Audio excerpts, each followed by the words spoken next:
we're getting to the finish line for this 2 weeks of plenary sessions. And this afternoon's focus from here, or morning focus, if you're another part of the world, is ISA 220. Like this morning's session, we're seeking to get an indicative vote on the same grounds as we did on QM2 and conforming amendments. I would say the only thing is there was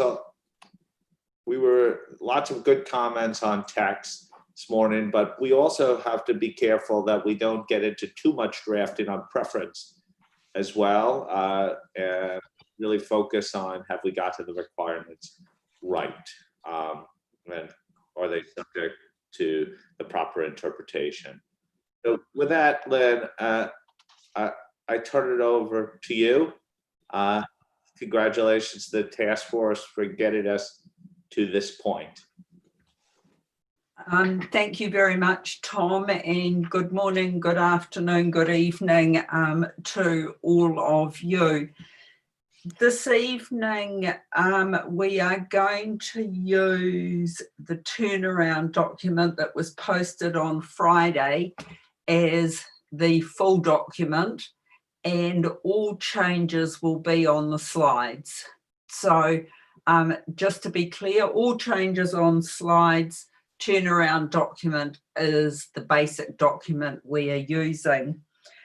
I'd like to start by acknowledging the offline comments that we have received from Sue, Fiona, Chungwei, Julie, Bob, Sashiko, Kai Morton, Kaiui, Rich, Eric, and Imran.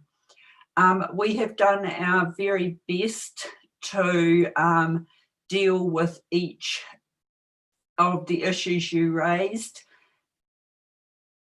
Sometimes we have made changes where there are multiple people with the same concern.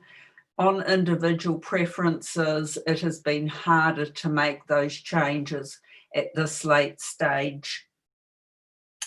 So I apologise up front for the disappointment some people will be experiencing.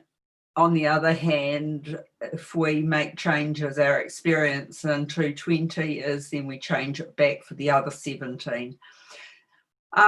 We have also talked to IAASB staff to confirm an issue, and they have been extremely helpful, and I'd like to thank them. And I'd also like to acknowledge the 2 bilateral meetings between the full task force and Rich and Jamie and Eric and Joanna. So that's it for the introduction. Can we move on to the next slide, please? Okay, I'm going to walk through it in the same order that I did last week, the entire standard. The difference will be that I will only highlight the changes as we go through. I will also pause after each of the sections for any comments and any fatal flaws people have in terms of those particular paragraphs. So starting with requirements 1 to 12. Next slide, please. Okay, this paragraph is the one that sets up the shall take responsibility from the requirements that the engagement partner must do themselves. It was pointed out to us that the engagement partner could rely on information from the firm or other members of the engagement team, and it would be more efficient to put "and" between the 2 sentences. We considered this and have made the change. Next slide, please.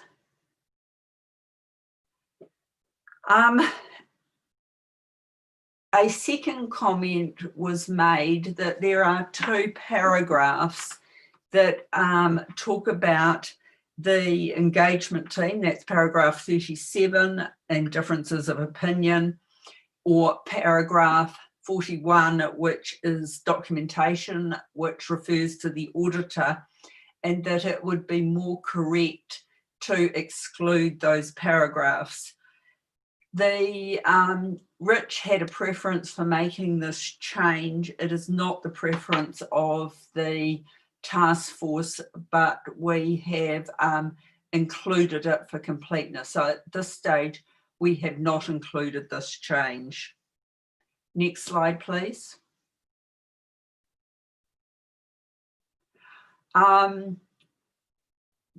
This is a correction of our grammar, I guess. It's obviously we don't want a service centre that's remote to the audit engagement team. It's at a remote location. So that's just a correction of our English. Next slide, please. And we have changed the next paragraph to take out the duplication. This is a minor change in terms of editing, but we had a duplication of engagement team. So moving right on, that's an A4. In A35, we've split out a fraud risk and non-compliance with laws and regulations into 2 dot points because they are making different points. And finally, next slide. Some minor editing in Anne and a change in terms of not repeating within the network. So those are the changes that we have proposed subsequent to the turnaround document. And Tom, I'll now turn back to you for comments on those paragraphs. Okay, so one clarification, Lynn. You showed an alternative to the task force recommendation. I think it was a paragraph 9. Yes. Unless people say it, you're going to assume that the board is supportive of the task force's favored approach. That's correct. Okay. But we thought it was fair to Rich to put this particular one before the board. So silence will be you agree with the task force. Okay. I just wanted to be clear on that. So yeah. Okay. Imran. Tom, thank you for raising that, and good evening, everybody. I would appreciate if you'd go back to that slide 9, please, because there were 2 slides on it, and I wasn't sure what the difference was, and really I didn't quite get the point of putting up Rich's suggestion if the task force didn't take it. So I'd really like to know which is the version of paragraph 9 that we're voting on, please. The previous one. The previous one. If you can go back a slide, please. We're voting on this one. Rich's said, as I noticed the difference, his includes the words excluded paragraphs 37 and 41, right? Is that the difference? Yeah, that's correct. And because it related to requirements, we decided it was fair to put it in front of the board. But we do prefer the first one.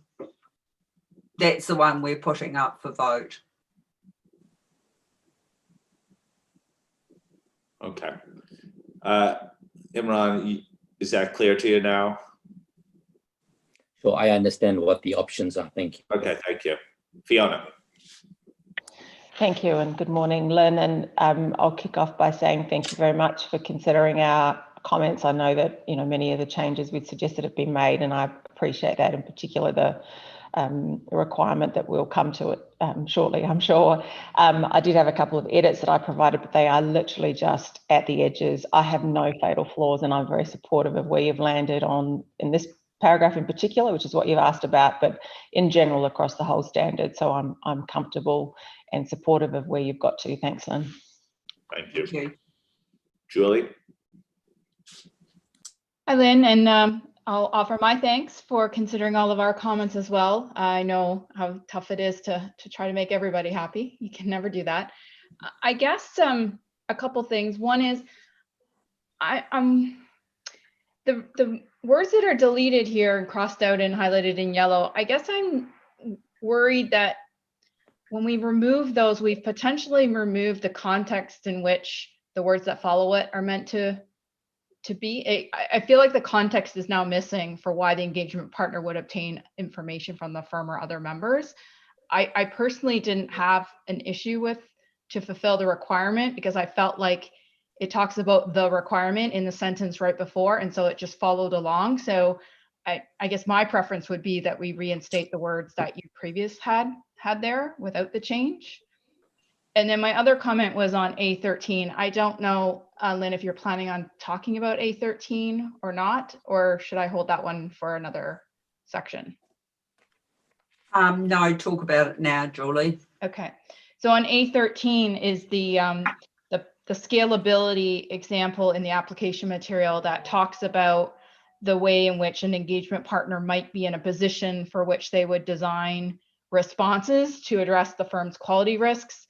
I'm still concerned with the way that it's worded, that it could be interpreted that this activity could be sort of given out to any engagement partner in a firm, and that there would be, and that's not how I interpret probably what you were getting at there. I think you were probably thinking in a very, very small firm that might have a one partner or so that would have that partner do that. But I think the way it's written right now, it's not coming across that way for me. So I wondered, providing a solution here, I'm wondering if you could say something like the firm would designate an engagement partner to do that on behalf of the firm, as opposed to the engagement partner does it, because I think that might be more clear and probably what the task force was aiming for with that application material paragraph.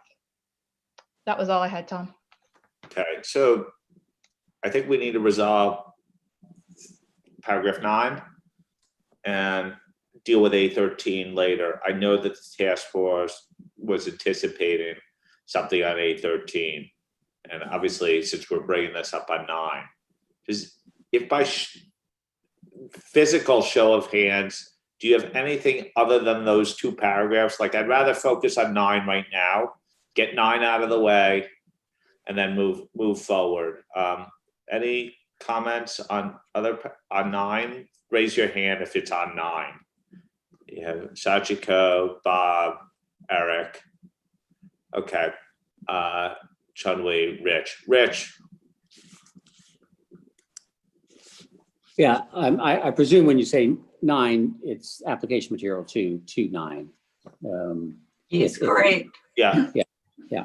So first off, Lynn and the task force, it was good having the discussion. Yes, it was on a Sunday, but still it was good having the discussion. I thought we had a good chat through. Clearly, I'd like to have those paragraphs in there. The paragraphs, whatever, 37, 41, I can't even think of it right now. And maybe, Lynn, you can give me the rationale. I mean, I understand the rationale. It's a requirement, so you don't want to touch a requirement.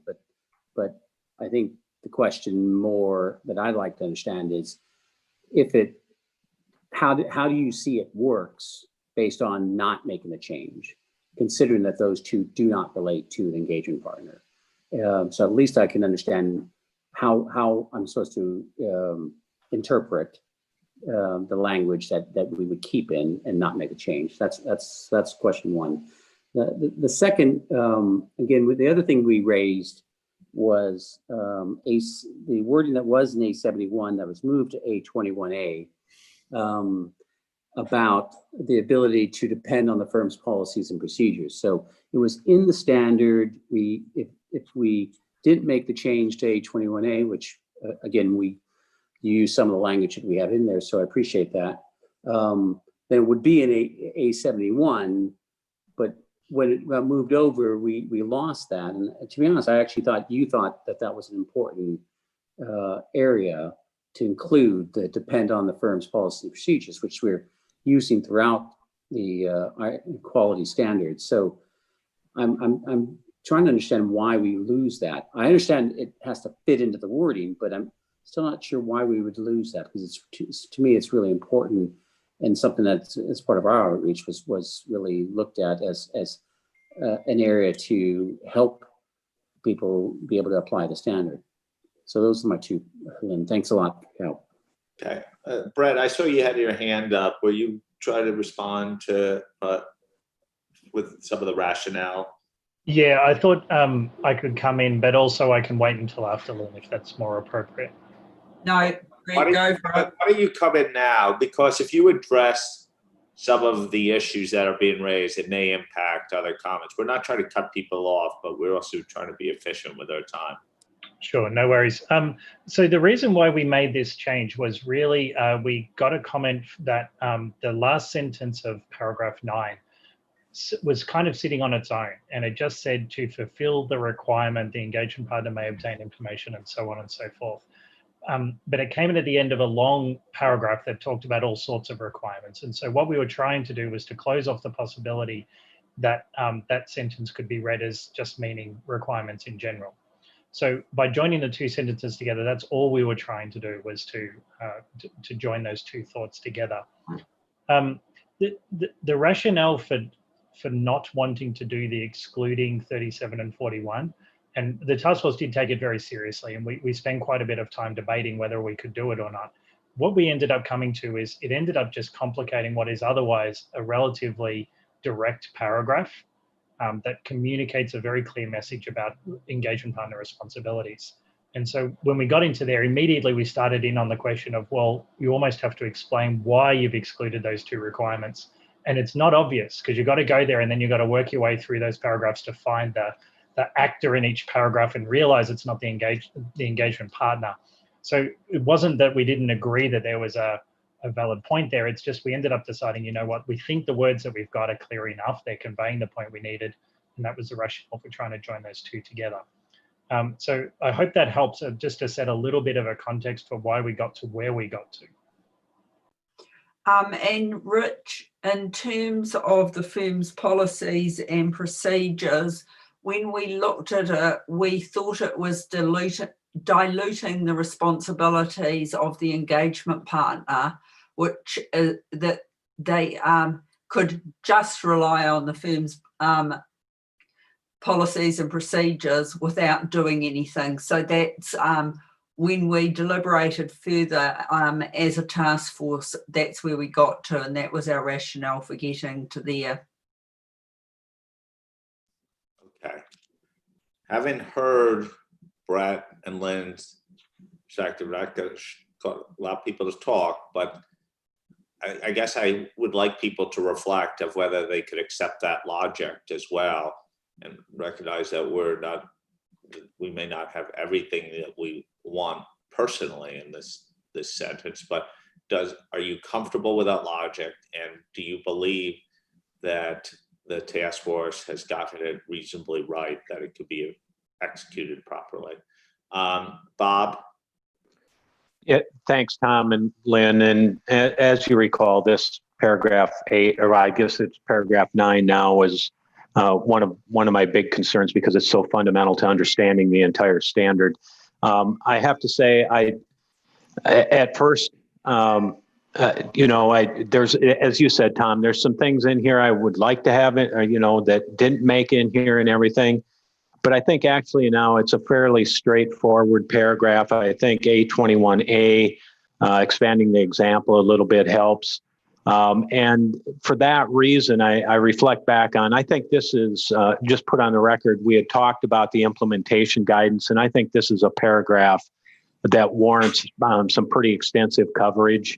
But to do that in the standard is probably not really feasible because of the length and explanations that might, examples that might be used. So I'm supportive for where the task force has landed here. Thank you. Thank you. Sachiko? Thank you, Lynn, and thank Brett for your explanation. I had a similar reaction with Julie. I prefer to fulfill the requirement because for me, it clarified why we have that sentence. But now I understood why, Brett, you mentioned that you do not think it's it will make some confusion. So I can accept that. Thank you. Fernando, I saw you nodding, so Mike anticipated that you're in the position that you could accept where the task force has landed. Actually, I just want to express my support to paragraph 9 in the way it's presented here. I've been reading a couple of times, and honestly, I don't think that we will have an issue in practice the way it's presented now for proposal. Well, we have our drafter in chief coming up next. Isabel. What a challenge. So I'm ready to accept the proposed revision of the task force. I agree that the alternative is. I'm sorry, Tom. I'm so sorry. I really can't hear her at all, and I'm struggling. Isabel, your connection is really poor right now. Okay, I'll try again. I'm ready to accept the proposition of the task force. I agree that the alternative is more pure technically. There could be something to do in the last sentence. Instead of saying for other requirements, we could add worded or using the term the engagement partner shall plus a verb, and then have the remaining part of the sentence. But I don't think there's any risk of misunderstanding with the way the requirements of 37 and 41 are worded. However, it's true if we included the alternative, everybody will ask, why are these two paragraphs excluded and why do we use auditor? And it's opening a lot of questions that nobody will be able to answer if they have not been with us discussing the draft of the standard. Thank you. Okay. I got the point that in a better drafting world, we would use the engagement partner, not in a passive voice, since it would be the subject of the sentence throughout. I also heard that you could live with the drafting construct as it is. Chudway. Thank you, Tom, and thanks, Lynn and task force and stuff. I'm just going to come in to support where the task force has landed. I have a lot of sympathy for Reach Point, but I think to what Bob has suggested, I think we probably need to just deal with it in the implementation guide. So that's all. Thanks. Okay. Lynn and Brett, I see that the weight is going behind the task force position. I don't know if you had any reaction from a drafting point. Otherwise, I will just take a straw poll of the board that content with the proposed revisions at 9. No, Tom, I think you should do that because yeah, it appears that most people are supporting that change, not the alternative. So I'm obviously very comfortable with that. Okay. Recognizing the drafting points that have been said, who are comfortable with the proposed revisions in paragraph 9 and is happy to move on that this is not a fatal flaw? Raise your hands.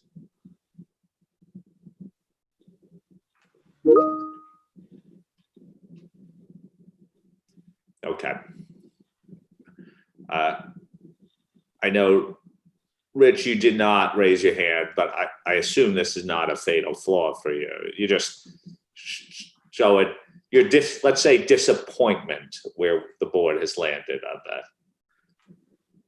Okay. I'm sorry to disappoint you, Rich. So, okay, the next thing we have to deal with is A13 now. I'll turn it back to Lynn and Brett to address A13. I don't know if you want to address that now. I know others have raised similar points offline with you.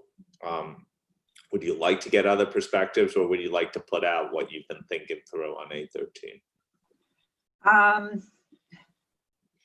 Our problem with A13 is that everybody has a slightly different view of what's the right answer. I suspect, and Brett, do correct me, that this might be one that we need the task force behind this conversation to look at all the alternatives and come back with a suggestion. Or do you have something now, Brett, you'd like to consider, you'd like to recommend? Thanks, Lynn. My suggestion would be that we take some other comments here. I know we've heard from some people. I will, happily tell the board that the comments are a little bit in different areas. It's not a weight of voices coming behind a particular problem with this paragraph. People are picking on different words in this paragraph and wanting those changed or amended or something. So I think at this juncture, my recommendation would be that we just see if there are any other comments on there. We have been sort of, debating whether we need to have another look at this paragraph, but at the moment, I'm not sure exactly what we'd be changing, to be frank, because we'd have to change a lot of things for a lot of different people, and I'm not sure that the answer would be acceptable to a majority of the board. So that's my suggestion.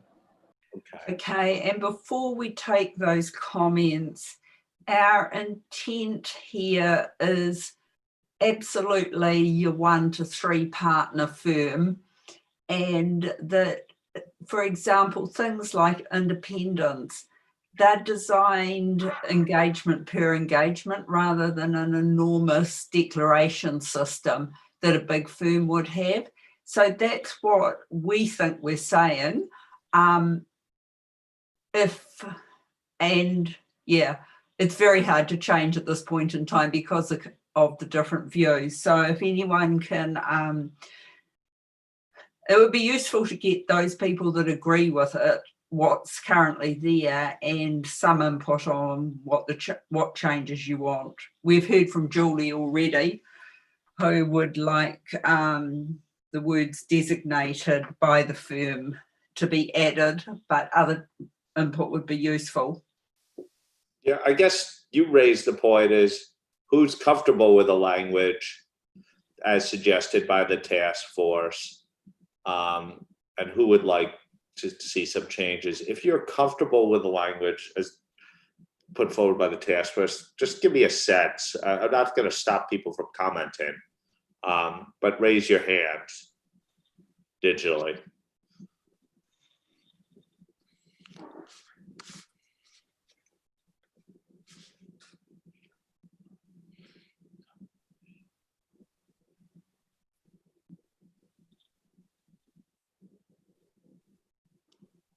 $11 plus me. This includes task force members, I assume. Okay. Yeah. Okay. Could you see them, Lynn? Yes, I did. Okay. Okay. Put hands down. So at least we know we have a pretty strong working majority here. But Rich, would you like to comment? Mine is easy because you sort of asked the question. I was comfortable. I don't have an issue with this paragraph. Okay. Your hand was just the last to be put down.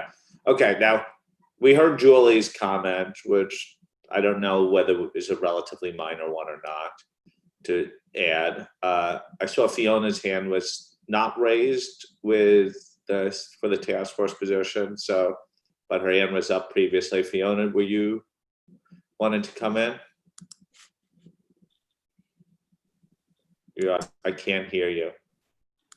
I said at the start I don't have any fatal flaws on this. You know, was I comfortable? I can live with where the task force have got to. I was sympathetic to Julie's comment though, so if there was appetite for it, I'd be comfortable with her suggested change. But equally, I can live with what the task force has landed on as well. Okay, Josephine. I was just wondering whether we ought to read out what Julie's actually proposed, because Julie, I'm not sure it necessarily came across, and so I can do that if that helps, Tom. I've just picked up an email. Okay, would you do that? Because yeah, then I think so, I have to give the task force itself some moment to reflect. Yeah. So if you're, Brett, are you able to flip the slides to the words that we have now at all? Or are they not on that presentation?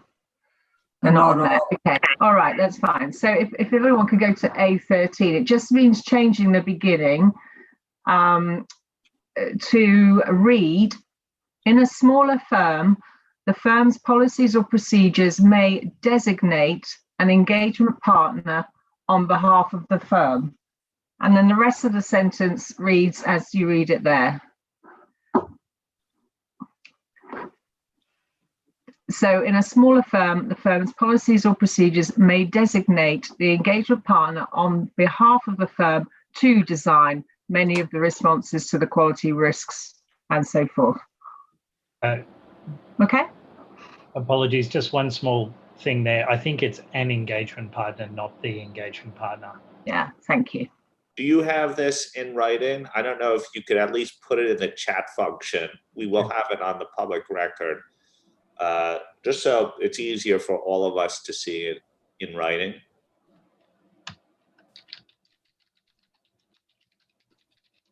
I can do that. I'll do that now.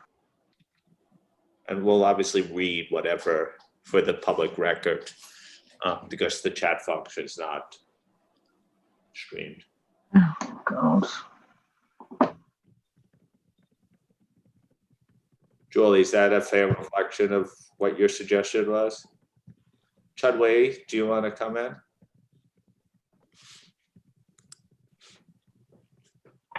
Sorry, looking for the mute button.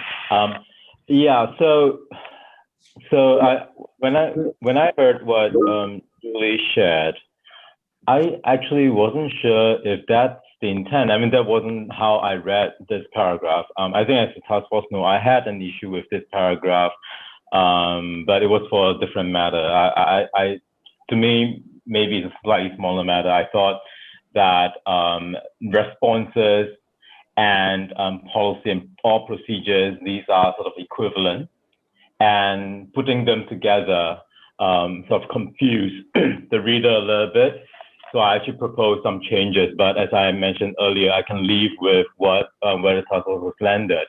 In terms of Julie's suggestion to add in designated, if we look at, for example, the illustration, which I found really helpful on independence, is really every single engagement partner. It could be just three, it's a small firm, right? So maybe three engagement partners, maybe three partners in every one of their engagement.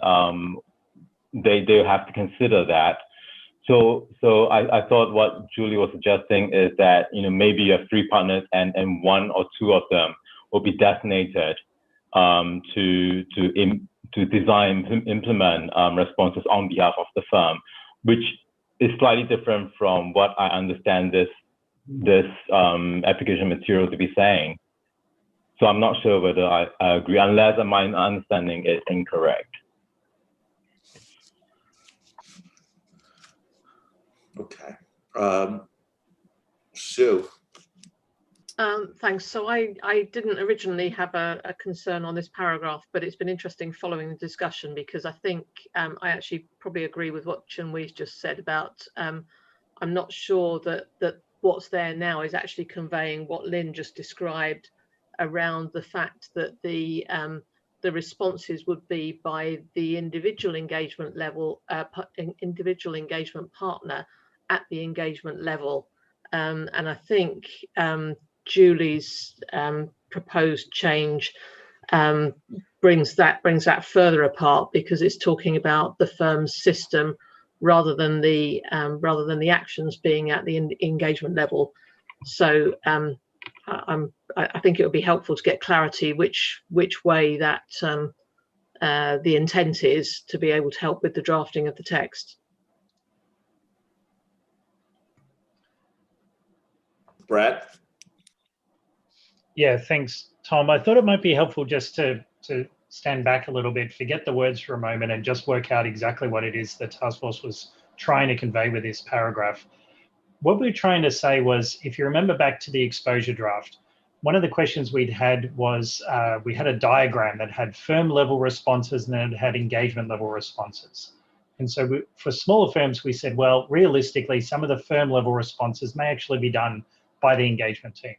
And that's how we presented it in the exposure draft. What we realized was, though, that we were losing, people were reading that to mean that essentially you didn't have to worry about ISQM1. You could actually just concentrate on 220 and you were done, because the firm level responses are done by the engagement team. And we thought, well, hang on, that's not at all what we intended to convey. What we were trying to convey was that the firm may, and I'm going to use Julie's words here because I think they're quite helpful, the firm may designate that for the purposes of ISQM1, the engagement team are the only people that are really concerned about this, and therefore the engagement partner may be the one who's designated to design and implement the firm's responses. So it's still a firm level response, still a firm response, it's still compliance with ISQM1. It's just that the delegation has happened to the engagement team because they're the ones who are most deeply involved in it. To pick up on a point about the reason why I went back on the grammar about saying an engagement partner rather than the engagement partner is, I don't think it's going to be a cohesive system of quality management if you've got every individual engagement partner, even in a small firm, designing their own responses to the firm system of quality risks. That would be, I think, a somewhat deleterious outcome for the public interest. So what we're trying to do here is focus back in on the idea that you may, just as a matter of practicality, the firm may say, you know what, this particular partner is the one who's going to design quality risks or responses to quality risks in this particular area. Maybe it's training, maybe it's independence, what we liked, but it's not to suggest that each engagement team will come up with their own answers. I think that would be a poor outcome. Tom, after Eric's spoken, what I'd like to suggest is that the task force and staff in the background, while we move on, look at this and come back with either a suggestion or a confirmation of where we're at. Okay. Eric? Thanks, Tom, and apologies for coming in late. I keep putting my hand up and down. I agree with where Chun-Wee and Sue came on with respect to this paragraph. To me, this paragraph is dealing with two separate points. One is the first sentence, which is the sort of broader context of addressing a number of quality risks that are not at the engagement level. And then to me, the second sentence is a very specific example where the engagement, the quality risk is addressed specifically at the engagement level. I just wonder whether it would be good to separate the paragraphs because they're not totally linked together in my view. Okay, we're going to do exactly what Lynn suggested. Probably defer any decision on A13 for a few minutes. When they're ready with a proposal, we'll come back to the board and make a decision on this paragraph, but I think we need to keep moving. Thank you. Are there any other comments on 1 to 12 and A1 to A37? while people are thinking, can I just Sue has her hand up. yeah, I just want to highlight the major change from the in the turnaround document, that the public interest paragraph has been put back into the introduction as the board requested. And I'd also just like to point out a slight change in the definition of the engagement team to remove engaged by the firm or the network, and that was to avoid the unintended consequence that external experts engaged by a service provider may be caught by the definition. So I just wanted to put those on public record. So yes. Sue. Thanks. It was back up to paragraph 9, but slightly different to what we've just spoken about. When I spoke with the task force earlier in the week, we were talking about the importance of the flexibility for dealing with engagement team members who are not members of the firm. It's something that happens a lot in practice, and I think there's a lot of practical issues there. And so I was keen to try and get something earlier in the standard. I appreciate that there's a lot of material later in the application material, but I think there's some big practical issues there. I appreciate that if I'm a lone voice and this isn't an issue for other people, that it isn't going to happen. But I think it is something that is going to be really important for implementation guidance. There are practical issues that we need to get to grips with. What is exactly expected of engagement teams. So, and I think, Lynn, you confirmed by email that is planned, the implementation guidance. Thanks. Can I respond to that, Tom? Absolutely. So that is, yes, you were the only person who raised it. So implementation, but we agree that implementation material is absolutely vital in this area. So thank you very much for that suggestion. Thank you, Tom. I have very minor comment, actually, question. In the section of paragraph 822 to 824, the subheading above paragraph 822 have the references to paragraph 9, 12D, and 17. Lynn, I think I made an offline comment as to why it only refers to paragraph 17, which addresses relevant ethical requirement and not referred to the requirement addressing direction, supervision, and review, because the latter part of paragraph 822 talks about direction, supervision, and review. And this update draft added the reference to paragraph 12D, which is the definition of engagement team. And I think this is a good solution because I found that this section of application materials from paragraph 822 to 824 relates to many requirements addressing the engagement partners' actions to implement the firm's policy or procedure that apply to other engagement team members. But my next question is why you retain the reference to paragraph 17? Because, for example, in addition to matters related to relevant ethical requirements, the first bullet of paragraph 823 talks about competence and capabilities. And 824 talks about consultation, that is engagement performance. So could you please explain why you added the reference to paragraph 12D and retain the reference to paragraph 17? My thinking is perhaps a reference to paragraph 17 is not necessary. Thank you. Thanks, Sashiko. I have to say that I don't know the answer to that. Brett, are you still around? Can you help me there, please? Yes, happy to do so. So this section, this sequence of A22 through to A24, we know it's an important section and it's just a matter of trying to find the right place to link it in. It is linked into a couple of different paragraphs at the moment, both like the three that you've mentioned. To be honest, I'd be reluctant to keep extending the linkages. I think we need to assume that if you get to that paragraph already in the material, you should not have to have it cross-referenced back again. And I do understand why sometimes there is a desire to do that. But I do think it starts to become quite complicated with the cross-referencing. my suggestion would be if we need to change this one, I'd actually probably go the opposite direction and take out the reference to 17 and just have it hang off the definition of an engagement team, which is where it sits.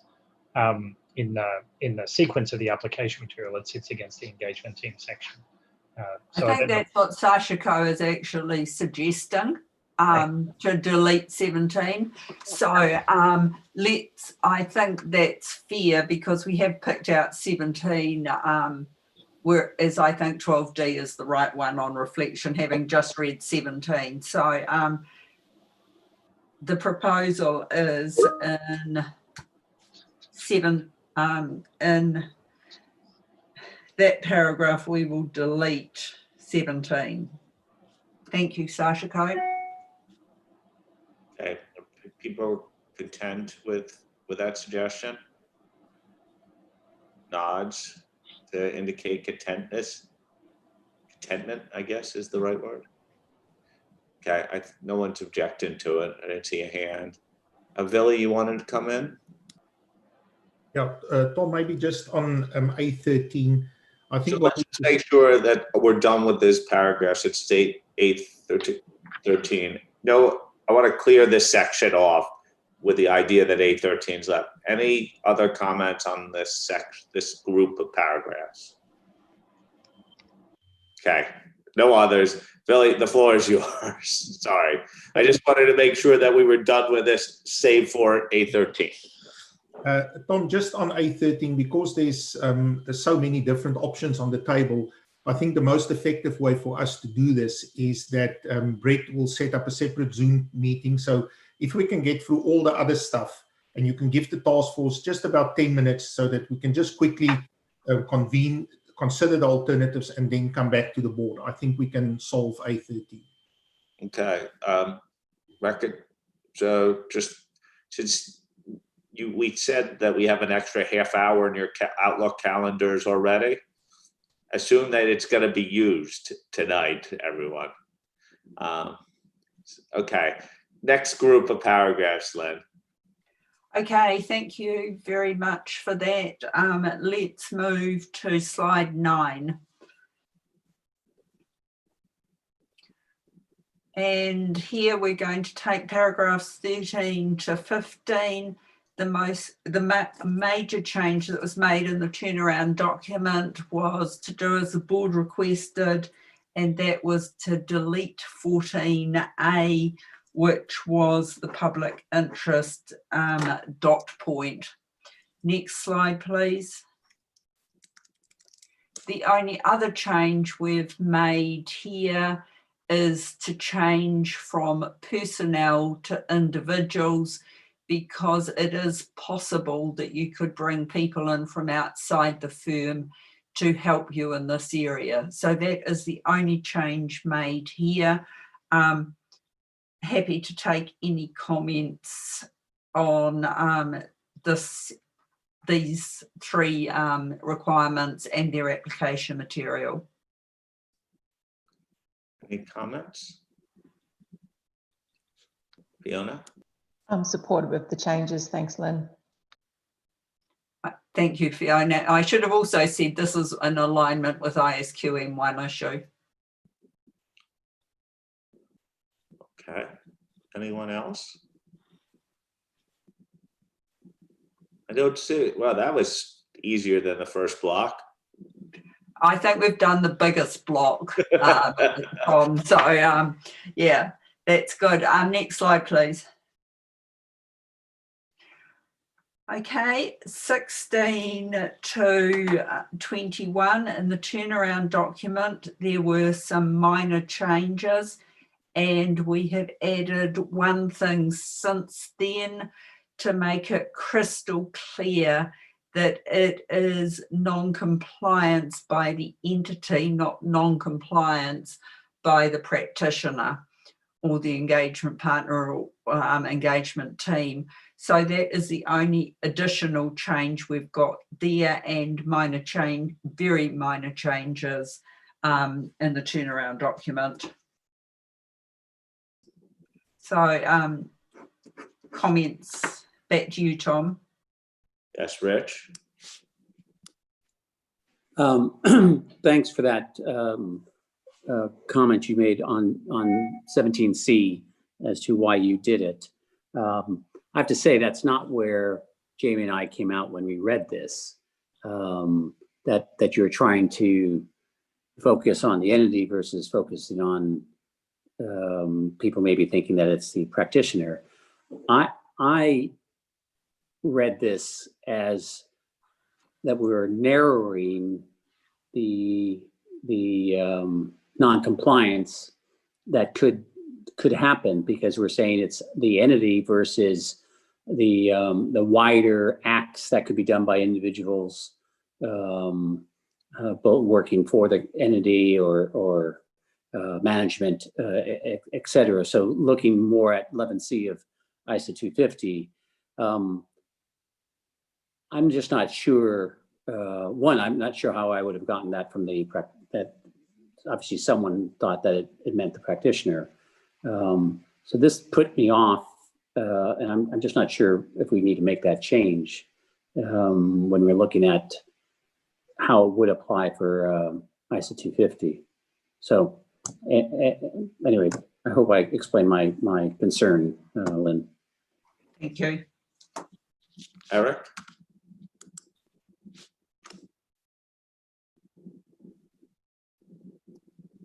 Sorry, thanks. Yeah, one comment on paragraph A39, which in the last bullet, the middle hollow bullet, talks about threats to independence. And you know, the board's just recently made a number of conforming amendments to the ISAs to deal with the changes to the IAASB code. And in that, those changes, we've used different wording from what's in this bullet. And so it was my view that we should try and use consistent wording across the ISAs, which would mean that we would make a change to refer to the circumstances that create the threats and applying safeguards to reduce the threats, which is not currently dealt with in this bullet. And it's interesting that one of the conforming amendments we made was to ISA 220 paragraph A6, and that was the kind of wording that it included. That was the point I wanted to raise here. Thank you. Rich, were you looking to come back in? I was, and I apologize. As we all know, I have a really good TA, and he gave me some words that might help solve my issue, but I forgot to relay that as part of my conversation. So just instead of at the end where we write by the entity, if we replaced it, identified during the audit, might clear up both sides of the concern that it's not the practitioner. It's also ties more towards the ISO 250 side of things. Thanks. Okay. I see no other hands. Lynn and Brett, would you like to react? Let me start with Eric's point of A39. We agreed on Sunday that we'd go back to IAASB and check. We have talked to the IAASB staff, and they have a preference for what we've got in the standard at this point in time, not the changes. The conforming amendments went through where we used very similar words throughout all the conforming amendments, and I accept that that point, Eric, but the strong preference of IAASB, I think in fact they said we're 100% correct in what we've got here at present. So I have a strong proposal from the task force and from IAASB to maintain A39 as it is, whilst I appreciate Eric raising the point and respect his opinion.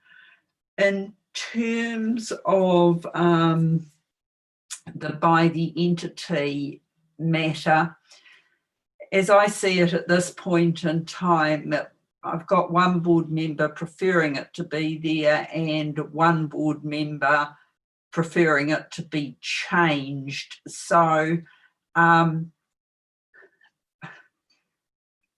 the top of my head, actually, I'm just not quite sure what to do given the fact that we've got 1 and 1. And I think there was one person who agreed with us. So I don't know. Any thoughts of Brett that what we can do with by the entity? Yeah, I've just been scrutinizing ISA 250 to see if there was any language from there we could draw over that might be able to help us out in this circumstance. Obviously, you know, the ISA 250 and the relevant ethical requirements are very closely tied together in this particular respect. And I noticed that ISA 250 does use the phrase during the audit. So that would, when they become aware of an instance of non-compliance with laws or regulations during the audit, that should align, I think, very closely with what's sitting in 250 paragraph 16. So if we change this to deleted by the entity and put during the audit, would we have agreement with that, or would that cause somebody else to have a concern?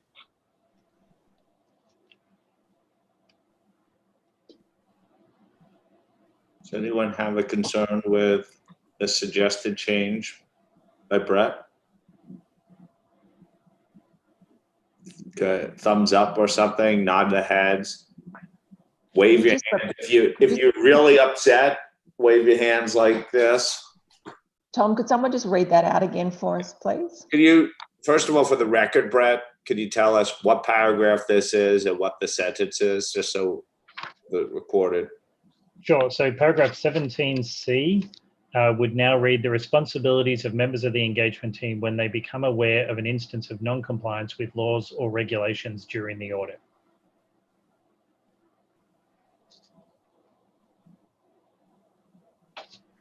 Okay, we see nods, no one going waving their hands violently to tell us it's not acceptable. Okay. Okay, can we move on, Tom? Please do. Okay, I'm going to take requirements 24 to 28 plus the application material paragraphs together. So if we can have the next slide, please.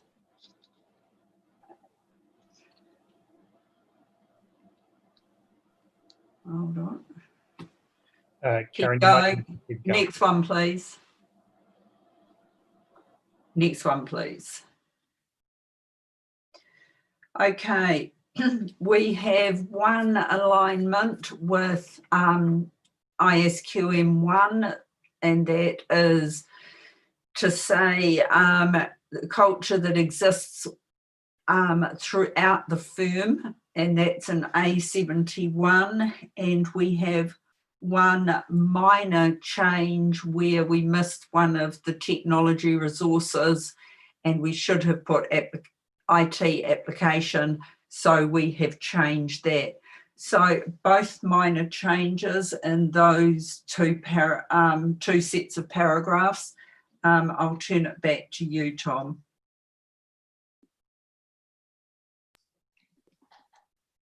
Any comments on this section?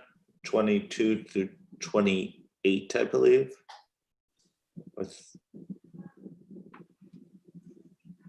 I see no comment. I assume that means support for where the task force has landed. Thank you very much. If we can move on to the next slide, please.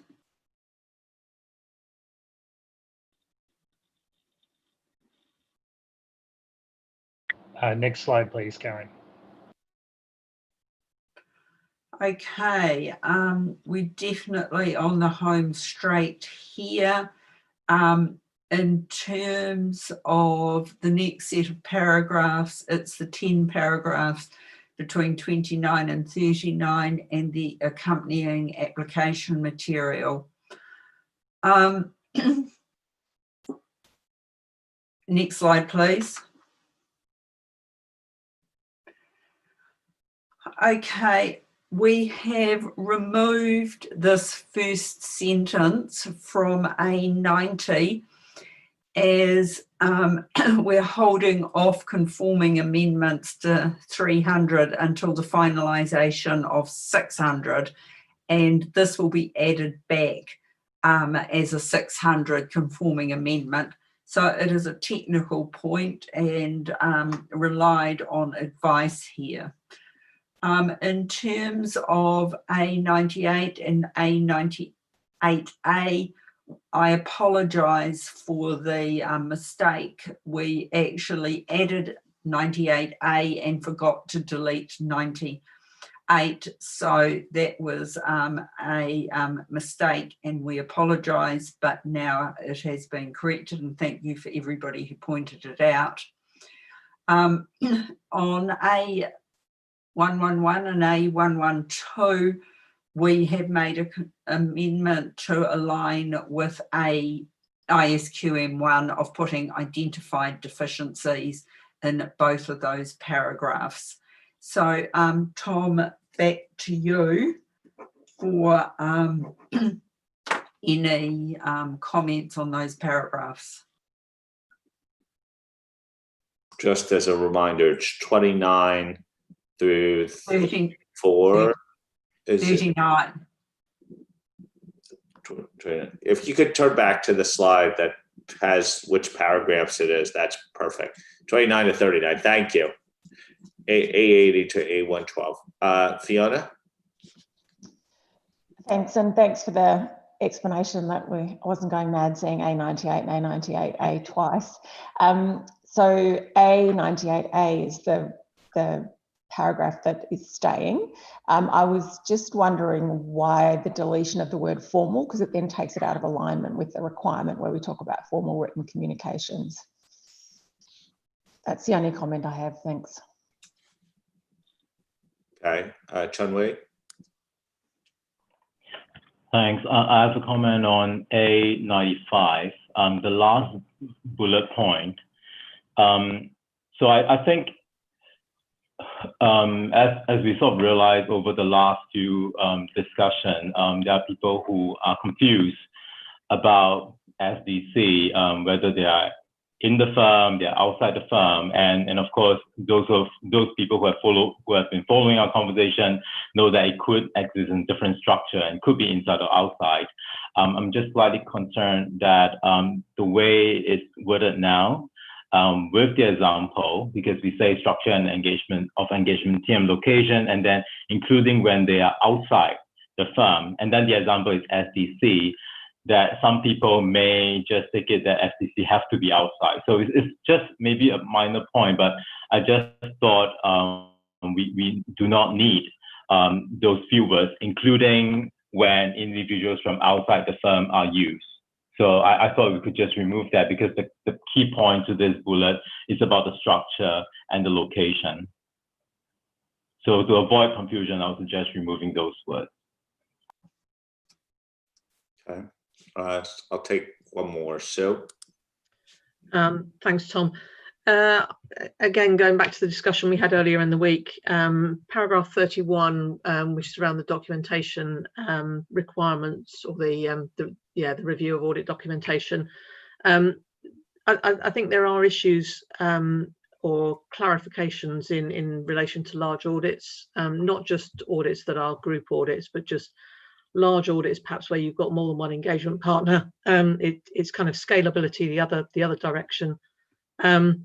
And I accept there's application material around applying judgment in determining what to review, again, I think this is an area where there's a lot of practical issues. We've provided some examples of some of the areas where I think it would be helpful to consider implementation guidance as we work through. Thanks. Okay, that's the last of the hands. You had 3 separate comments, all slightly touching different things. Okay, I can respond to 2 of them, and I'll pass to you, Brett, for the one on A98A. Yes, on documentation, so to implementation material, and Chung Wei, on first blush, we don't have a problem with deleting those words if it helps you. So just in case one of the task force has a different view, I'll leave it lie until after the call. But at this point in time, we'd propose to delete those words, including when individuals from outside the firm. Brett, on that word formal, I know we had a discussion on it, I just can't recall it.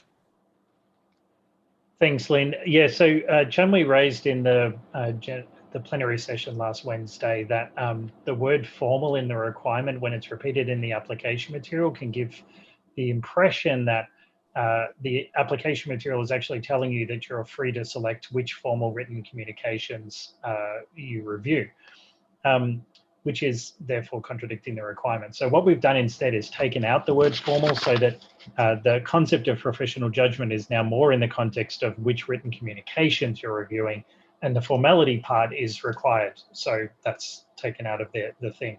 So it's avoiding the potential that the application material could be seen as undermining the requirement. Thanks, Brett. That's clear. Okay.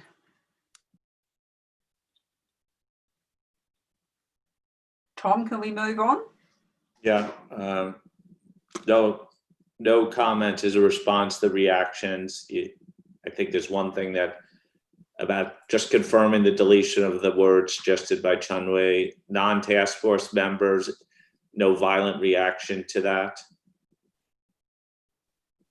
Okay, so the task force comes back to us with a desire to remove those words. I think you're in good place. I just wanted to confirm. No, it would be all for naught anyway. Okay, Len, you can move forward. Thank you. And the last 2 requirements and related application material. Next slide, please. Requirements 40 to 41 and A13 to A120. The only change we've made since turnaround has been in paragraph A15, and we had a number of comments on this, and trying to make it, clarifying it we can was the issue. Can we keep going on the slides, please? Next one, next one, next one, this one, the back one, please. Okay. And so where we have moved to is putting greater emphasis on when this would be a problem of the partner not reviewing the engagement planning and risk assessment, moving the timing to the beginning of the sentence rather than at the end of the sentence. We did try late review here. It was repetitious of towards the end of the audit. So this is the construct we have come up with to put greater emphasis on the timing and to clarify what we were meaning. And that is the only change since turnaround. Okay, thank you, Lynn. Any comments? on these final two requirements and a slight amendment to A115 and the other application material? So, yeah, it was a comment on the second bullet of A115 actually, because there was an edit there, which I think has added a level of detail much greater than is in the other two bullets, and I was concerned that was that could lead to some quite significant expectations around what was to be documented to be able to evidence that. So the granularity of evidence of someone for whom a procedure has been assigned, and the explanation of their responsibilities.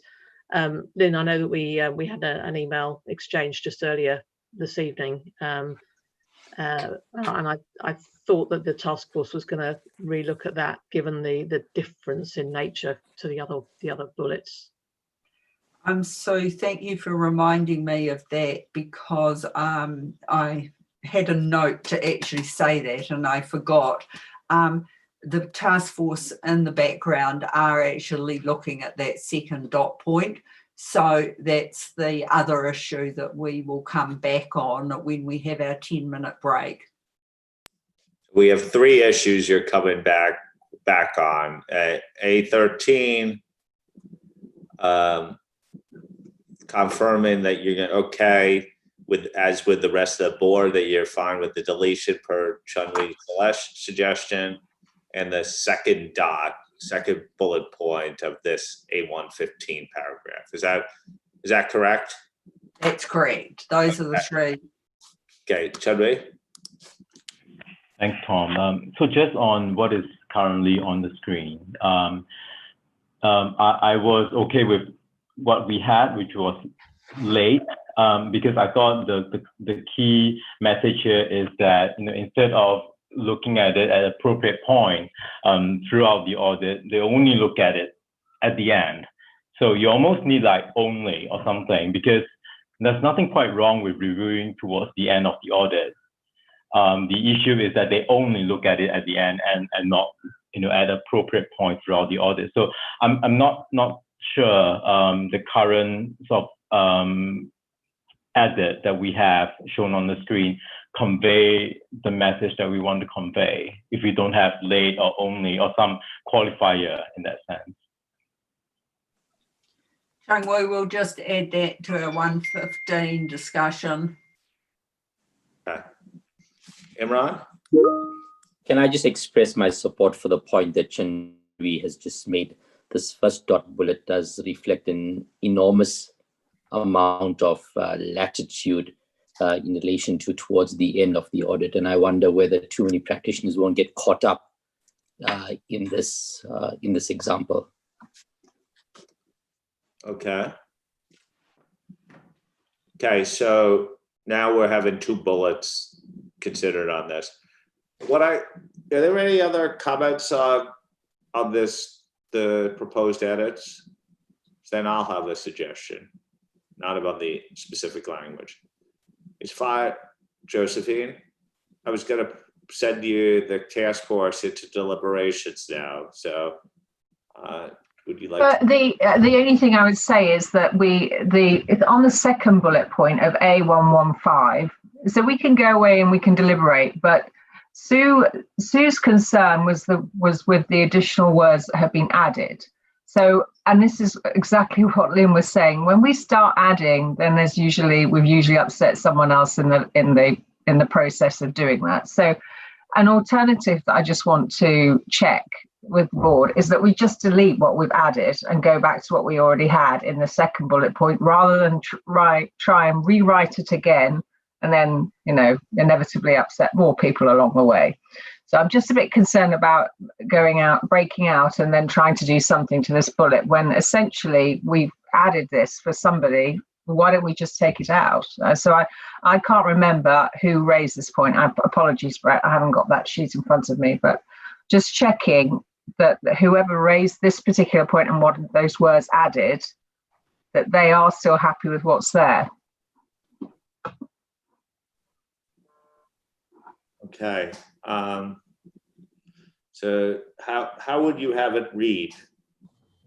Because Josephine, what Yeah, if so essentially, we'll just go back to how it was before, which reads, evidence that the assignees were not adequately informed about the nature of their responsibilities and authority, the scope of the work being assigned and the objectives thereof, and were not provided other necessary instructions and relevant information.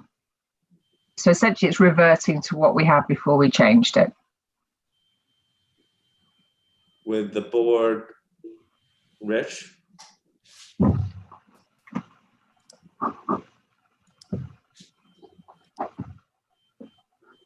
Rich, mute. Can't hear you. Sorry, I think it was us that asked for this, and so I appreciate the task force making the change, and so I would obviously rather stay where we are with this new language. Billy? Maybe Tom, just to Josephine's point, assignees and the words that we've inserted now there means exactly the same. Words that we've now inserted evidence that those to whom proceed, and it's actually aligned to paragraph 15, those to whom procedures, tasks, or actions have been assigned, and assignees is intended to mean exactly the same thing.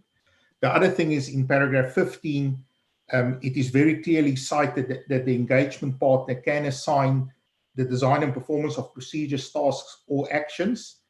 And then there's a paragraph, then there's application material in paragraph 36 that clearly sets out what the expectation is from the engagement partner in terms of reviewing the work of assignees, to just use the short term.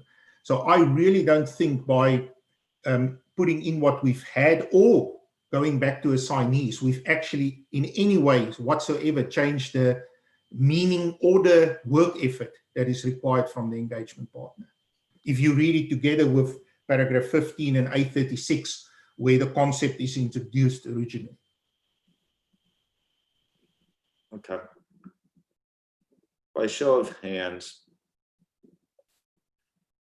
who would support reverting to the language that was shown previously, the assignee language, recognizing it's intended to say exactly how Billy just described it?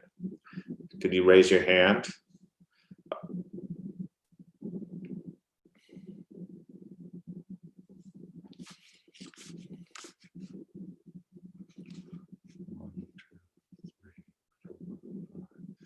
Seven, 8, 9, 10, 11, 12, 13, 16. Maybe I'm not counting right. It includes me. Keep your hands up so I could get your count right. It's hard because I have to scroll down the screen. Maybe put it the other way. Leave your hands, take your hands down. Anyone who really wants the task force to look at the language again on this, per Rich, raise your hand right now. Josephine, you have your hand up. I know Rich has a concern. Josephine, you put your hand back up. No, I'm trigger happy. I'm so sorry. Okay. I think we've dealt with that issue right now. That second bullet is not on your work program for this next break. Okay. Rich, again, sorry for, we had an airing of the views of the board and back and forth, but I hope you feel like it was discussed in full. I'm full of disappointment tonight for you. Hopefully that's where it ends. So you have a few tasks for the task force right now. It's paragraph, now I'm going to try to remember again. It's A13. Yeah, A95 and A115 first of all. I'd rather err on the side of giving you a few more minutes to look at this and give people a break right now. Anyway, I was sufficient. We're at 5:50. Do you think you require 20 minutes to get back to do this? Would that give you some brief? Because I'd rather have the words on a screen that people could look at. Let's say at 10 minutes past the hour, we reconvene. And then I think we still should have time to complete by half past, which was, I knew someone must have known that the time on the agenda wasn't right and put in the Outlook schedule correct. Outlook controls all of our lives. So that's, I live by that calendar. So we're gonna go to 6:30 by time, probably. Is that okay for the board? 20-minute break, task force, you have some work to do. Thank you for doing that. Okay, so just task force, I've sent you all a Zoom link. If you can just hang up from this one and dial into that other one, that would be great. Thank you.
We're going to obviously wait till the task force reappears. I assume they're diligently working away.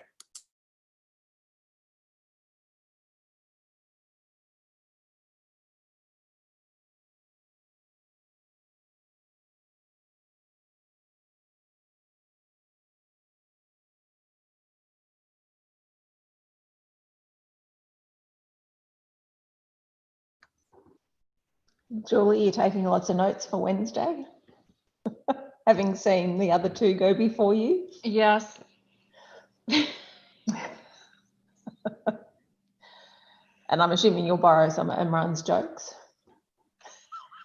Oh, no, don't think so. It's hard to tell a joke on Zoom. It is hard to tell it. I did like his Crickets one on the other day. end. Like you Yeah. tell a joke and then there's like silence. It's really, really strange. Yeah.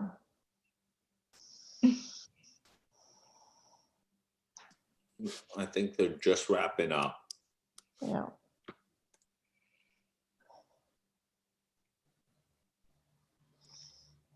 Now they're just slowly re-emerging. I see they're all being asked to be re-emitted. Now that would be funny. Let's not let them back in.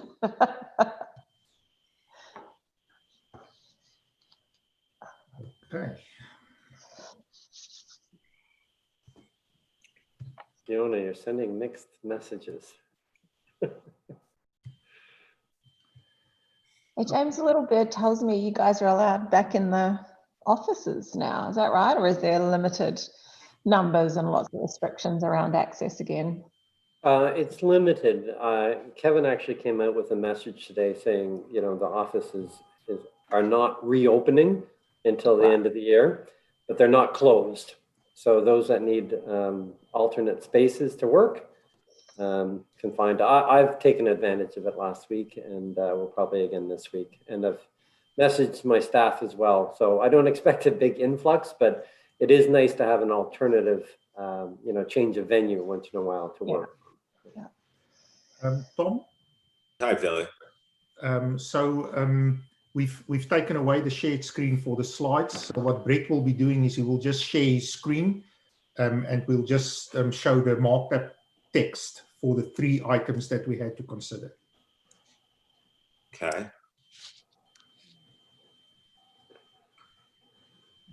Okay, so are we, Lynn, when you're ready to go, I think we're ready to go.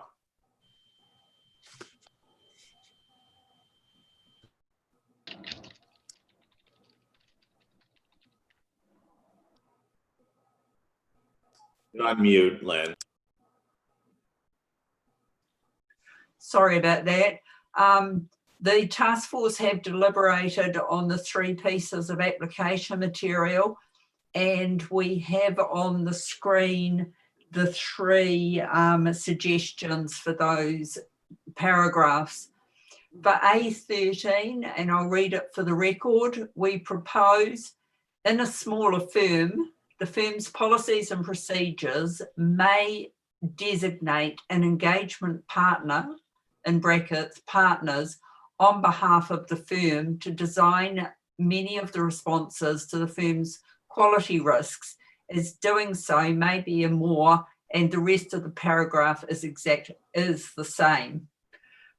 We looked at 3 or 4 different alternatives, but we went back to Julie's suggestion, which I think 1 or 2 other people had agreed with.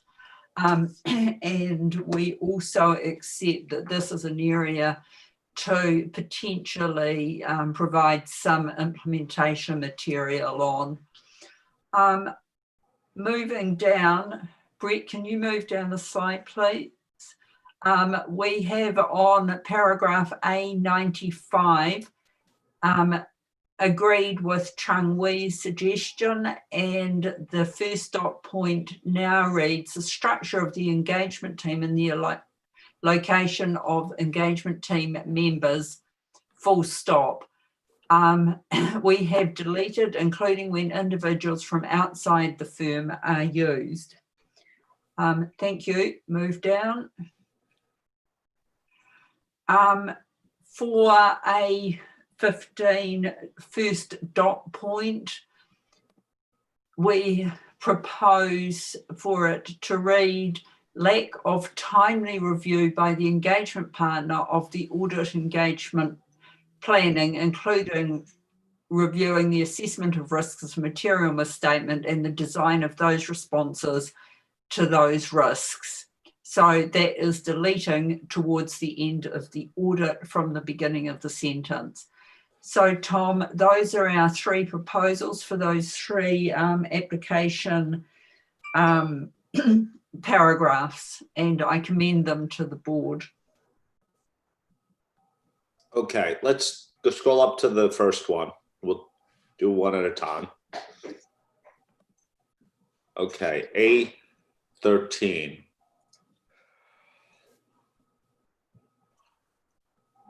Is there anyone unhappy with this proposal? And by unhappy means that you cannot live with it or you think it will cause confusion.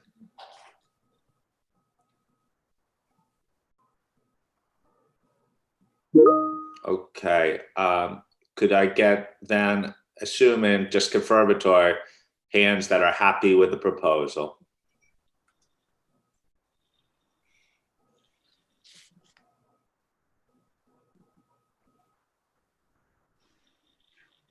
Okay. Seems like everyone is happy with that proposal. Hands down. Next one.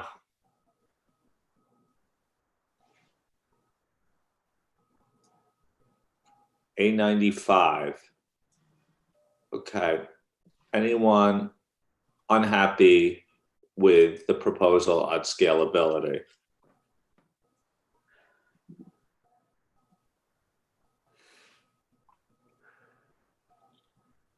Okay, by a show of hands, just for the record, who is supportive of the task force's approach on this topic?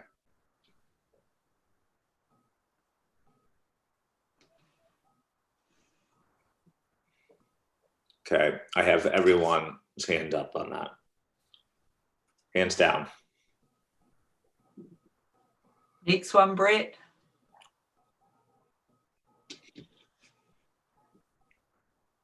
Okay. This is the biggest change of words, but I think it's a more elegant way of saying what we were trying to convey. It's just this, I'm going to go for it. Raise your hands if you support this change in language.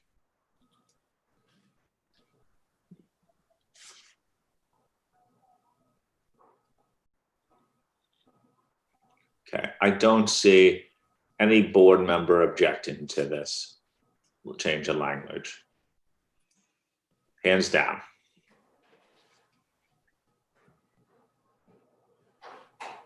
On to you. Okay, just the last to put it out. Okay, any comments on these three paragraphs that you feel you need to get off your chest before we move forward?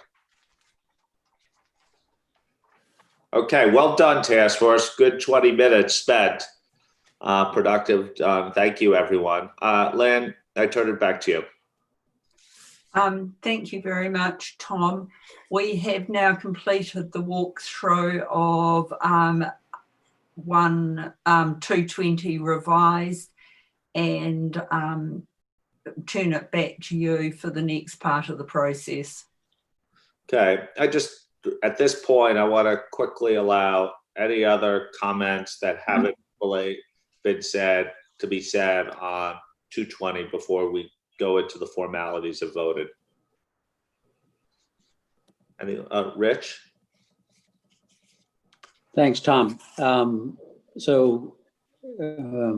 wanted to raise something about the process on 220. And just to jump to the chase, I'm in favor of the standard. So it's not a question of where we've been over the last few months. I think the task force done a really good job of answering mine and others' comments and questions and tweaks to the standard. As people might remember, I raised a question back in March, and that question still would be outstanding, is that we have 220 that we want to vote on and get it out. At the same time, we have ISA 600 ED out that's coming back in 2 weeks' time.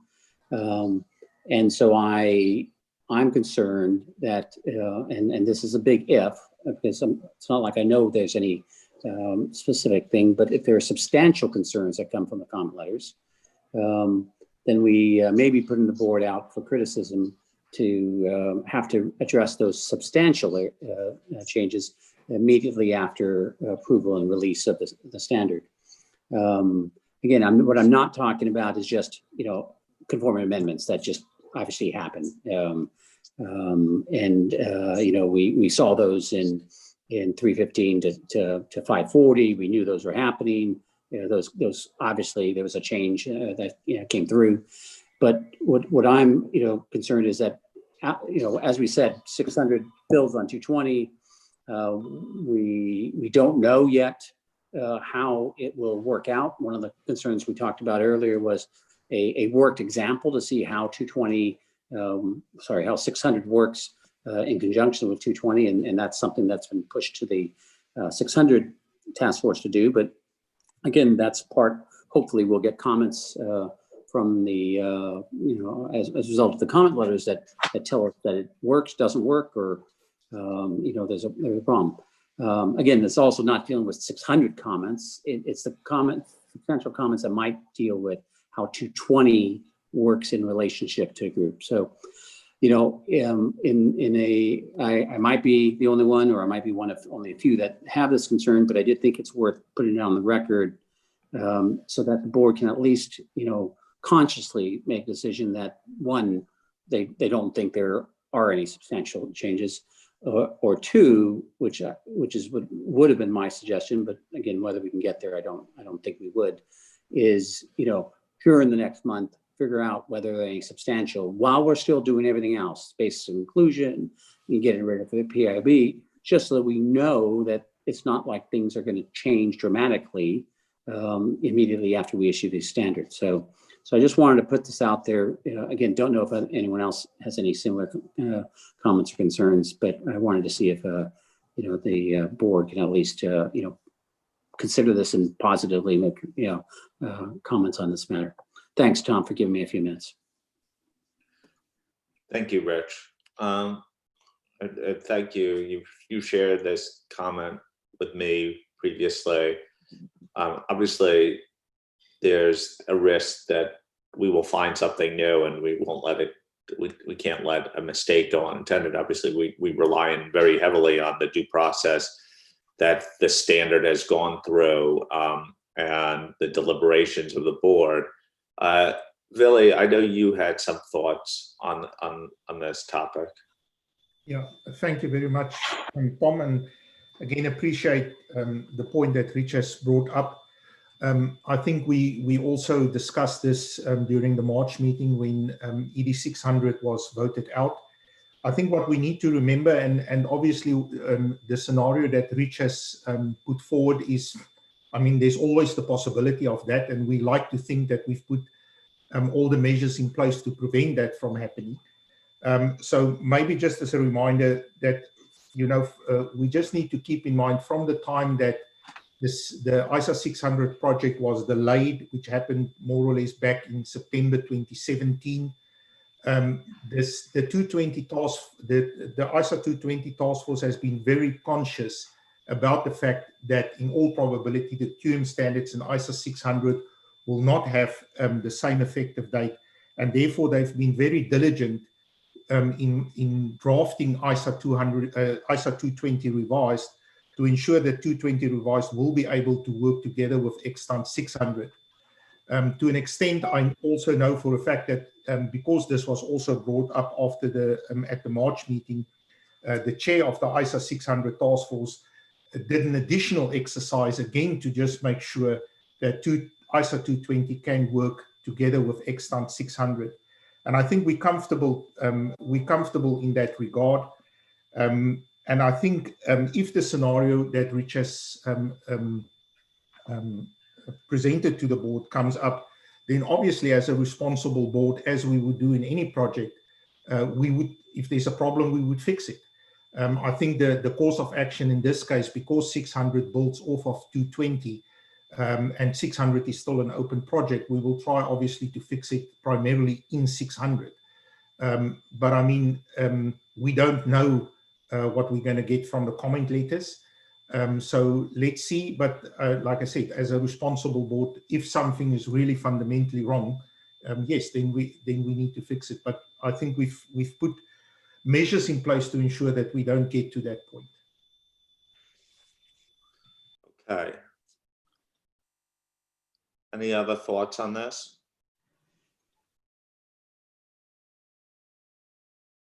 I wanted Rich to have the opportunity to share his view. I happened to find Vili's argument very strong, and I think it's consistent with every standard we do. But obviously, we'll have to see how it goes, and we will respond to anything that arises.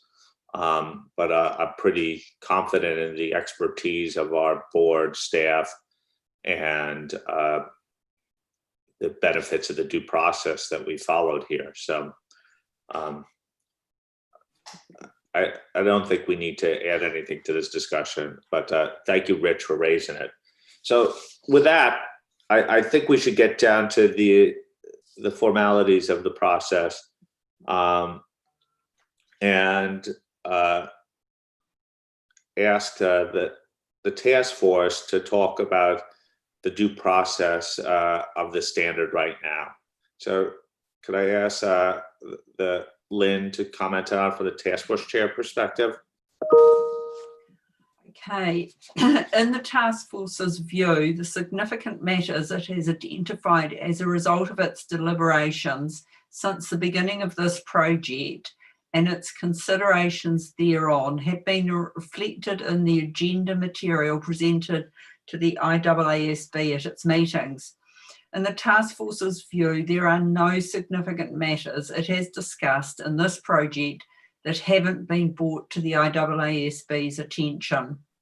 The task force does not believe that further field testing of the proposals, holding a public forum or roundtable, or issuing a consultation paper are warranted. And given the input from stakeholders and liaison with various stakeholders, including regulators and auditors, over the course of the project as a whole. Thank you, Tom. Thank you, Lynn. Vili, could I ask on you, from your perspective on the due process followed? Yes, thank you, Tom.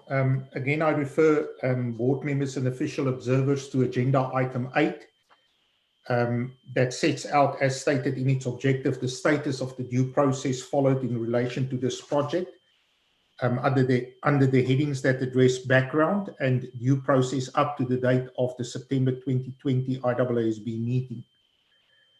I wish to advise that due process has been followed effectively and with proper regard to the public interest in relation to the development of ISA 220 revised up to as well as during the September 2020 IAASB meeting. Thank you, Tom. Thank you, Vili. So I asked at this point, are we ready to vote on ISA 20? The one thing just to say, I just want to give you a chance, a reminder, this is an indicative approval of ISA 220 for issuance as a final standard. The vote will be confirmed on Wednesday after the vote of ISQM 1. On Wednesday, after that vote for 1, the board will be asked if any member wishes to change his or her vote on ISA 220. A change of the vote is expected only in respect of matters arising from the final text of ISQM 1. As part of the approval of ISQM 1, the board may direct the staff to change the text of ISA 220 to conform with ISQM 1. If we need to, we will rehold the vote on Wednesday. If not, we will just enter Monday's vote into the record. Is everyone clear on that? Nod ahead. Any questions, comments? Okay. So we're going to do the usual round on this one. First abstentions, then votes against, then votes in favor. Anyone wishing to abstain from the approval of ISA 220 revised?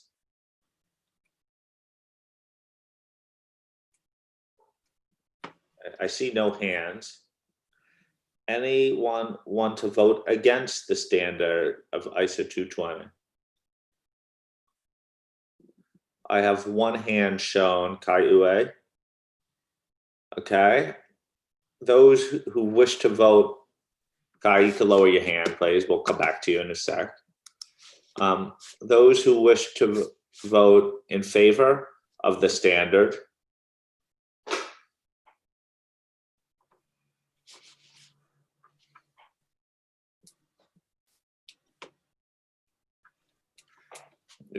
Including me, I can't digitally hold mine up. 1, 2. I have all 17 other members listed. Okay. Okay. Can you lower your hands, please? Congratulations. I'll be back to this in a second. I do want to ask Kai to give him the opportunity to explain why he voted against the standard, as is our normal course of business. So Kai, the floor is yours.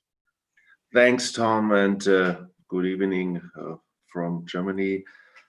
First, let me say with 2 exceptions, I believe that ISA 220 revised was well written, and that Lynn and her task force sought to address my comments over the last months as well as they could without going against the direction of the board. The main issue that caused me to vote against the standard is the definition of engagement team and its impact on the revision of ISA 600. And if you remember, I have mentioned this issue very, very often during different sessions.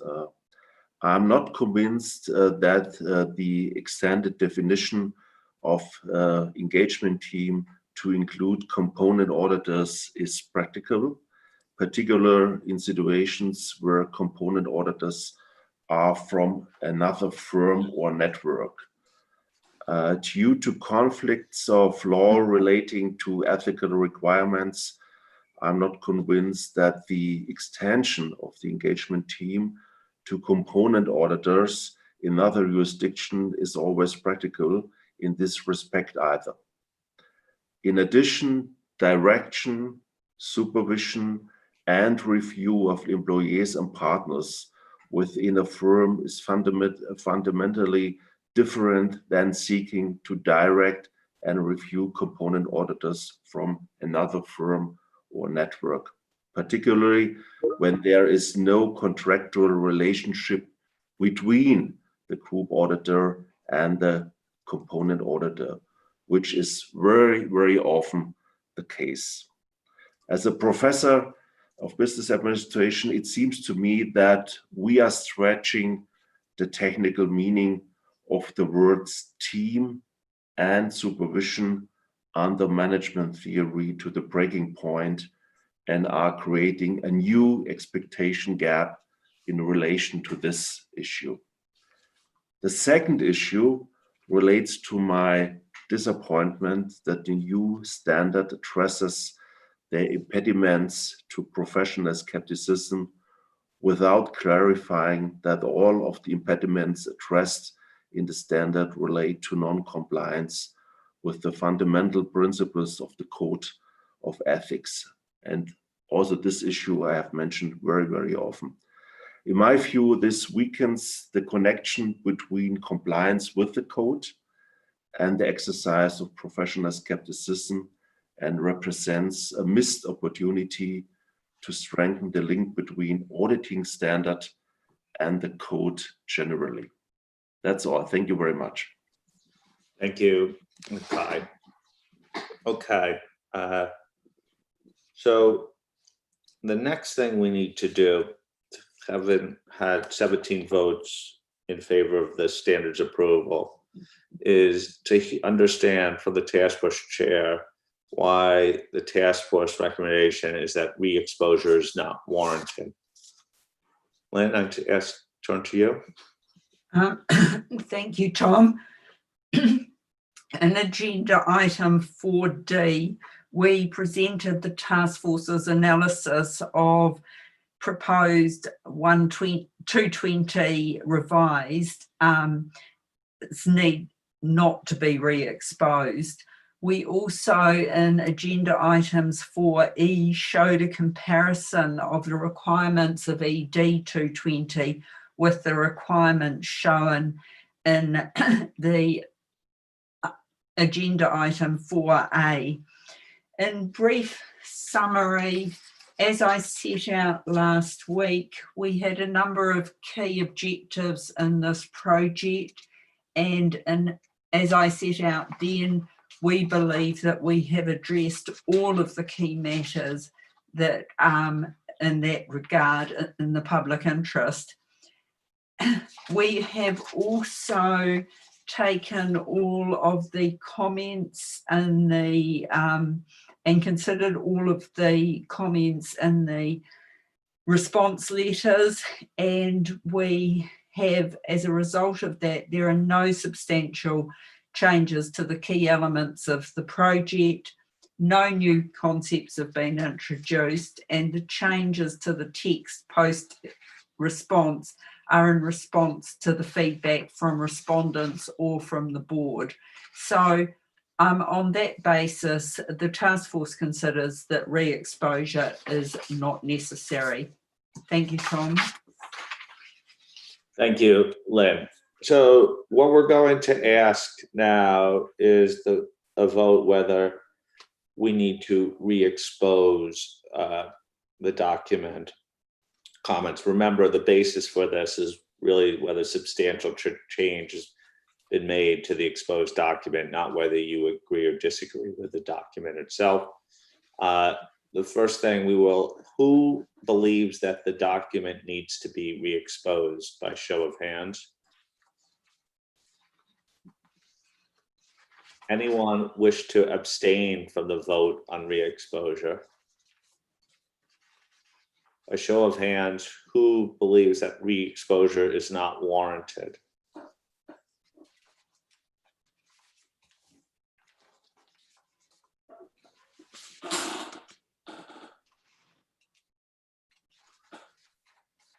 Okay, it's unanimous.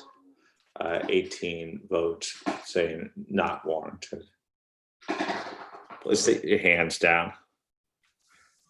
Okay, congratulations, 220 Task Force. That's great work and a really, really terrific job. All the things we said about ISQM2's task force and the staff applies here. The amount of coordination that you had across task force. Lynn, particularly, no one told you were going to have to do this in the midst of the COVID crisis, where time zones really beat you up even further. So huge thanks to you and all that you've done to chair this task force under these crazy circumstances. And so thank you to all on the task force, to all that came before you, all that are on it today, the staff, and everyone. So this is another important step forward.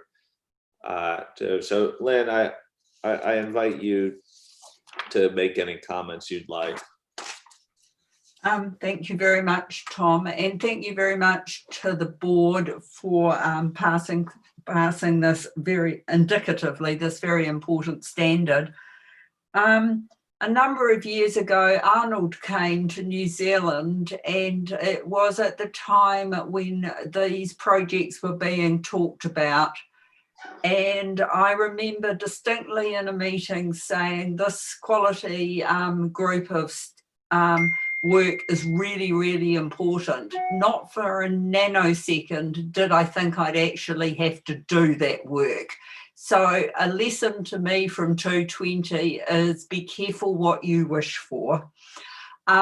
I'd like to, first of all, thank CAG and the PIOB for their useful input to this revised standard. I'd like to thank all of my fellow colleagues in the QM coordination team.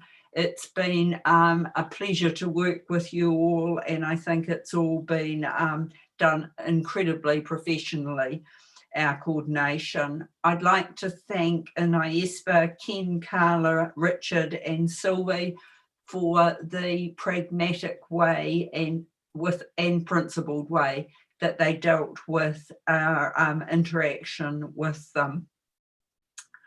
I'd like to thank Willie for his wise counsel at points in time when we had the unsolvable problems, and you showed us a way through. I'd particularly like to acknowledge that in terms of IAASB and your coordination with them. I know it took you a whole weekend once, and I'm most appreciative.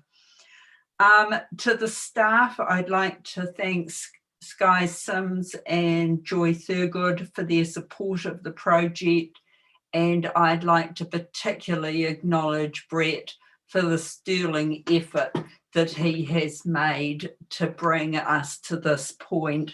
And I truly hope, Brett, you're going to get some sleep soon. Finally, and very importantly, I'd like to thank the task force, past and present. Megan, I think you are on the call, and I'd like to acknowledge your leadership of this project through the first stages up to exposure draft, and the very tidy legacy that you left for us when you moved on. Susan Jones, I'd like to acknowledge as the person who actually developed the professional skepticism section, and having seen that being used in other pieces of work, I think it's something you can rightly be proud of, Susan. Melissa, thank you for all your work. When we were putting together the more complex entities example, we were in trouble over how we should approach it. So we appointed Melissa as our engagement partner, and it was all smooth sailing after that. So thank you very much for all of your input. Len, you have had some real challenges sometimes to stay connected to us, and we appreciate your perseverance and also the incredible ability you have as our champion of outreach to tell us what stakeholders are thinking on particular issues.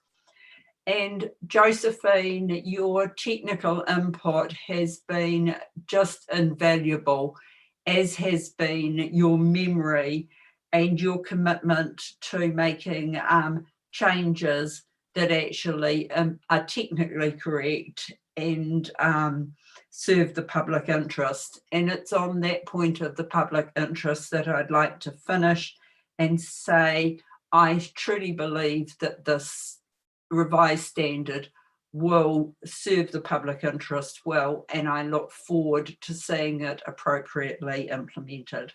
Thank you, Tom. Thank you, Lynn, and again, congratulations and thank you to all that you mentioned in your comments. I want to ask any member of the task force whether they would like to comment. Okay, Lynn, you covered it all. At this time, I'd like to ask Karen for the PIOB, from your perspective, if you'd like to comment. Thank you very much. I think the PIOB is very grateful for the work that's been done by the task force and the board towards the important revisions that will bring a higher audit quality to the quality review. So thank you very much. We heard from Jim earlier. As I said, he was tied up tonight with a previous commitment. Yosh, would you like to add anything? Especially nothing from the JFSA. Congratulations to Ryan. Thank you. Okay. Thank you, everyone, for persevering a little bit longer than we expected, but I think it was, as they say, worth the wait. We're now 2/3 plus of the way done with the quality management standards, and a big one to go on Wednesday. So I look forward to reconvening on Wednesday. Billy, will you just remind people what they have in preparation for Wednesday? So Tom, so what you should have received is around noon this morning, New York time. The QM1 task force did send out the marked up version of the full standard. So that is the full version of the standard marked to the version that we, well, there's two pieces. There's the one that will be marked to the version that was posted originally, and then there are certain pieces that are marked to the turnaround discussion that we had on Friday, but those are clearly indicated in terms of certain texts that are gray, that are put into gray shading, and other texts not. And that will be the basis for the discussion on Wednesday. And then remember, just a reminder again that in that email that went out, there was also a reminder of the consultation sessions that the task force will have tomorrow. And we'll, just for good order, follow the same process of using the sign-up schedule to schedule a consultation session should you want to discuss anything with the task force. Julie, I don't know if I've summarized all of that correctly. Yes, Willie, you've covered it. I don't have anything to add. I think you covered it very well.